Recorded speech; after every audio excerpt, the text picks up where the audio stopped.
ওমা তোমরা আজকে দুজনে রান্না বান্না করছো, কি করছো গো? এখানে রসুন ছাড়া হচ্ছে, দেখি তো। ও এখানে মাংস,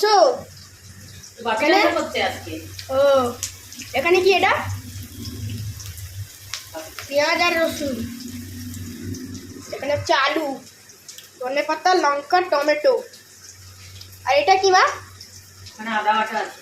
আর এটা জিরা ভিজানো আছে, বাটা হবে। ও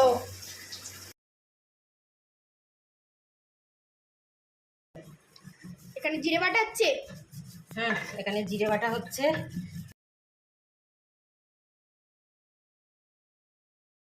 কি গো, কত দূর রান্না? কি বলছো আবার ওপাশে? আবার উচ্ছে নিম পাতা ভাজো। একটু বন্ধুদেরকে হাই বলে দাও। কে ওই দেখ লজ্জা পাচ্ছে বন্ধুরা।